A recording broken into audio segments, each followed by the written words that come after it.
2018년 사고로 리타이어하며 DNF, 2019년도에도 사고로 DNF, 2020년에는 폴포지션을 따내고도 차량 데미지로 레이스에 아예 참가하지 못하면서 DNS, 2022년 폴포지션을 다시 한번 차지하고 4등, 2023 시즌에는 6등을 기록하며 모나코의 저주에 걸렸다는 말이 나올 정도로 페라리의 샤를 르클레는 자신의 홈 그랑프리에서 우승과는 인연이 전혀 없었습니다.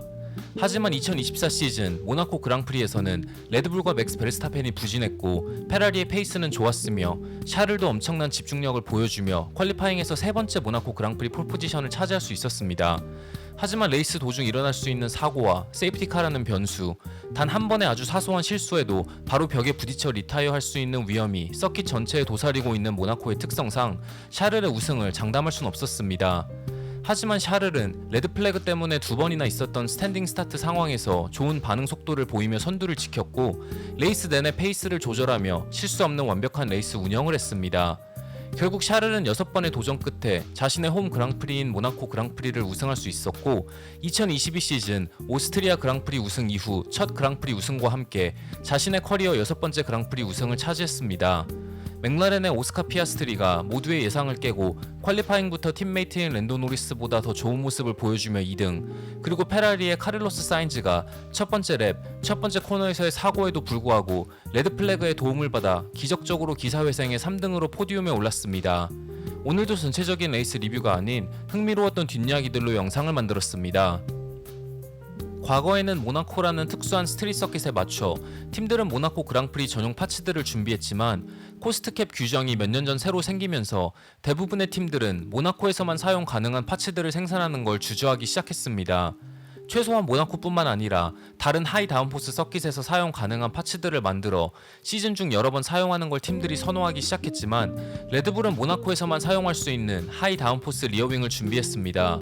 리어윙의 메인 플랩과 최상단 부분은 규정에서 사용 가능한 최대 넓이로 디자인되었고 엔드플레이트와 연결되는 부분은 굉장히 타이트하게 구성되었습니다.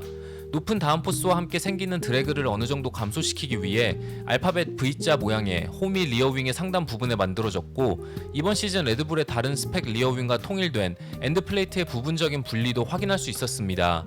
패독의 관계자들은 레드불이 맥라렌과 페라리의 성능 발전을 의식해 모나코에서 최대한 많은 포인트를 획득하기 위해 이런 극단적인 파츠를 생산하기로 결정한 게 아닌가라는 분석을 했습니다. 한편 메르세데스는 새로운 프런트윙을 모나코 그랑프리에 맞춰 준비했습니다. 모나코 그랑프리만을 위한 파츠가 아닌 이번 시즌 내내 메르세데스를 괴롭힌 예민한 차량 밸런스 문제를 해결하기 위한 방법 중 하나였습니다. 전체적인 프런트윙의 메인 플레인 디자인 수정, 플랩의 길이 수정 등을 통해 예민했던 셋업 밸런스를 어느 정도 안정시키는 게 이번 업그레이드의 목표라고 밝혔습니다. 하지만 메르세데스는 새로운 프런트윙을 조지 러셀에게만 적용했기에 루이스 해밀턴은 예전 스펙의 프런트윙을 사용할 수밖에 없었습니다. 퀄리파잉이 끝나고 해밀턴은 업그레이드가 차 한 대분밖에 준비되지 않았고 러셀에게 주어졌다. 퀄리파잉에서 업그레이드 파츠 없이 러셀보다 좋은 랩타임을 기록하는 건 쉽지 않을 거라 예상했다. 0.2초 정도 뒤처질 거라 생각했다라는 인터뷰를 했습니다. 메르세데스가 이번 시즌을 끝으로 팀을 떠나는 해밀턴이 아닌 러셀에게 먼저 업그레이드를 적용하며 서서히 해밀턴을 차별하는 게 아닌가라는 루머도 있었지만 메르세데스의 내부 사정을 잘 알고 있는 관계자의 말에 따르면 메르세데스는 러셀과 해밀턴에게 새로운 업그레이드 파츠를 사용할 수 있는 기회를 줬다고 합니다. 하지만 해밀턴은 업그레이드 파츠 장착을 거부했고 프리프랙티스 세션부터 퀄리파잉 그리고 메인 레이스까지 일정하게 차량 성능을 서서히 끌어올려 페이스를 올리기를 원했다고 전했습니다. 그리고 새로운 프런트윙이 하나밖에 준비가 되지 않았기에 만약 퀄리파잉에 앞서 셋업을 정하고 파크펌의 룰이 적용된다면 퀄리파잉에서 일어날 수 있는 사고로 프런트윙을 교체하면 메인 레이스에서 예전 스펙의 프런트윙으로 다시 교체할 수밖에 없고 피트레인 스타트 페널티가 부과되는 최악의 상황으로 이어질 수도 있었습니다. 메르세데스의 트랙사이드 엔지니어인 앤드류 쇼블리는 다음 그랑프리인 캐나다 그랑프리에서는 러셀과 해밀턴 모두 업그레이드된 파츠를 사용할 수 있을 거라는 말을 남겼습니다. 이몰라에서 폴포지션을 차지하며 아일톤 세나가 보유하고 있던 8그랑프리 연속 폴포지션 기록과 동률을 이룬 베르스타펜은 모나코에서 폴포지션을 차지한다면 9그랑프리 연속 폴포지션 신기록을 수립할 수 있는 기회를 잡았습니다. 하지만 레드불은 울퉁불퉁한 모나코의 노면과 일정하지 못한 연석을 넘을 때마다 밸런스를 잡는 데 애를 먹었고 마지막 플라잉 랩에서 베르스타펜은 1번 코너의 벽에 살짝 부딪히며 6번 그리드를 차지하는 데 그쳤습니다. 퀄리파잉이 끝나고 베르스타펜은 이것저것 다양한 셋업을 시도했지만 차의 페이스에 도움이 되지 않았다. 이번 섹터에서는 아예 연석을 타지 못할 정도로 차량 밸런스가 무너졌고 이는 랩타임의 손해로 이어졌다. 서스펜션 세팅은 엄청 소프트하게 잡았지만 차는 마치 고카트처럼 반응했다. 서스펜션이 아예 없는 느낌이 들었고 차는 계속해서 튀어올랐다. 이번 시즌 갑작스럽게 생긴 문제가 아닌 2022 시즌부터 꾸준히 우리를 괴롭힌 문제였지만 그동안은 압도적인 차량 성능으로 차의 단점이 크게 부각되지 않았다. 하지만 다른 팀들의 성능이 올라오면서 우리의 약점이 노출되었고 이 문제를 해결하지 못하면 이번 주말과 같은 결과로 이어질 수밖에 없다라는 분석을 했습니다. 베르스타펜뿐만 아니라 팀메이트인 세르히오 페레즈는 Q1에서 탈락하며 18번 그리드를 차지하는 충격적인 결과를 퀄리파잉에서 기록했습니다. 퀄리파잉이 끝나고 페레즈는 첫 번째 랩 시작부터 모든 게 엉망이었다. 6번과 7번 코너에서 트래픽 때문에 페이스가 떨어졌고 8번 코너에서는 찢어진 광고 배너들 때문에 에이펙스를 정확하게 찍을 수 없었다. 0.2초에서 3초를 손해봤고 이런 문제들이 아니었다면 충분히 Q2에 진출할 수 있었을 것이다. 메인 레이스에서 추월을 통해 순위를 올리는 게 불가능하기 때문에 이번 주말은 완전히 끝난 거나 다름없다라는 분석을 했습니다. 한편 레이스를 앞두고 패독에서는 레드불이 페레즈에게 1년 재계약을 제시했지만 페레즈는 2년 계약을 원하고 있기에 재계약 협상이 길어지고 있다는 루머가 흘러나왔습니다.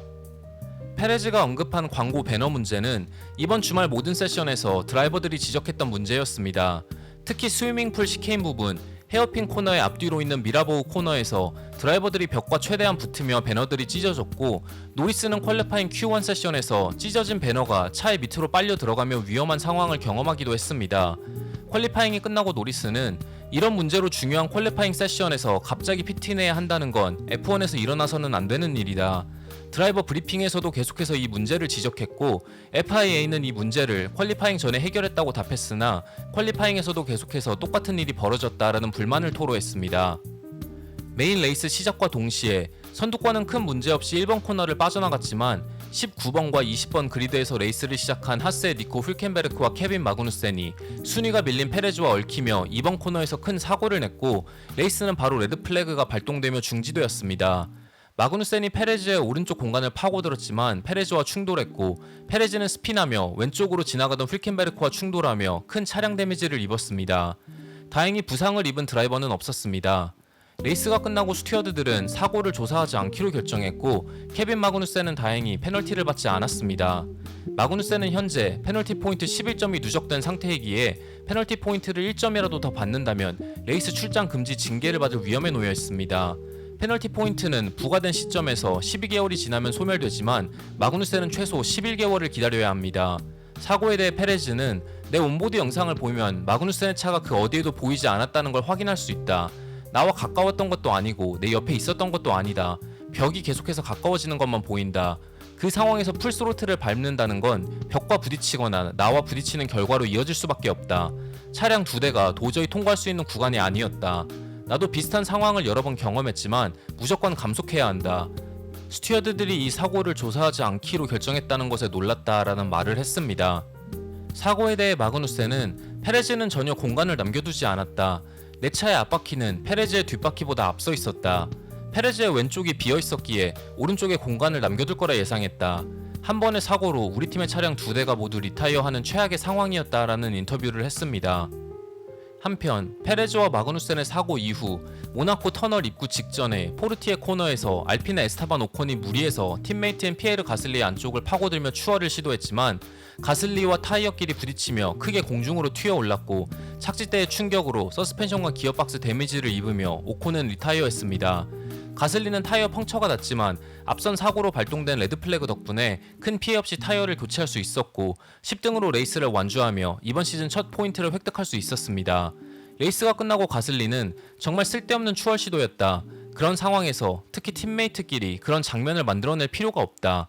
레이스 시작 전부터 퀄리파잉 그리드가 더 높았던 드라이버가 순위를 유지하고 뒤에 따라오는 드라이버가 최대한 서포트하는 작전을 세웠기에 각자의 역할이 무엇인지 인지하고 있어야 했다라는 인터뷰를 했습니다. 혹시 오콘이 아직 재계약이 확정되지 않았기에 더 공격적인 드라이빙을 하고 있는 것인지에 대한 질문에 대해 가슬리는 그 질문에 내가 대답할 이유가 없다. 오콘은 F1 드라이버이기에 자신의 행동에 대한 책임감을 가져야 한다. 특히 팀메이트를 상대로 말이다. 오콘은 아주 뛰어난 드라이버이지만 변화가 필요한 것 같다라는 말을 했습니다. 레이스가 끝나고 오콘은 트위터를 통해 오늘 있었던 일은 다 내 잘못이고 충분한 공간을 확보하지 못한 상황에서 무리를 했기에 팀에게 사과한다라는 사과문을 게시했습니다.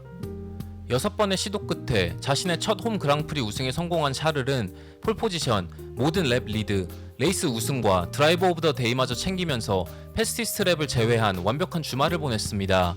레이스가 끝나고 샤를은 말로 설명할 수 없는 환상적인 기분이다. 다른 레이스 우승과는 다른 느낌이 들 거라 생각했지만 이 정도로 특별할 거라 예상하지 못했다. 체코 플래그까지 두세 바퀴가 남은 시점에서 터널을 빠져나오며 눈앞이 뿌옇게 보였고 내가 눈물을 흘리고 있다는 걸 깨달았다. 아직 레이스가 끝난 게 아니기에 끝까지 집중해야 된다고 내 자신을 다독였다.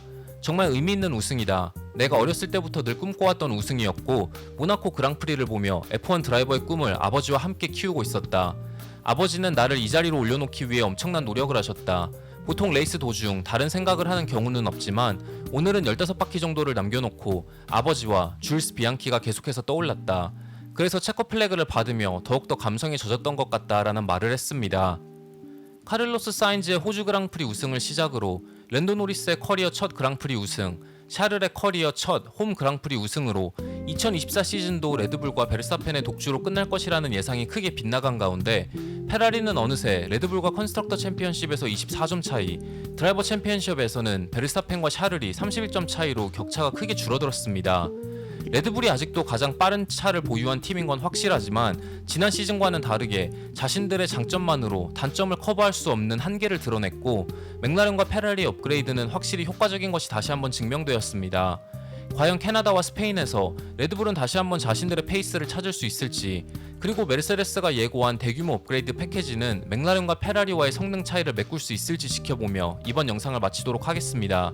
시청해주셔서 정말 감사합니다.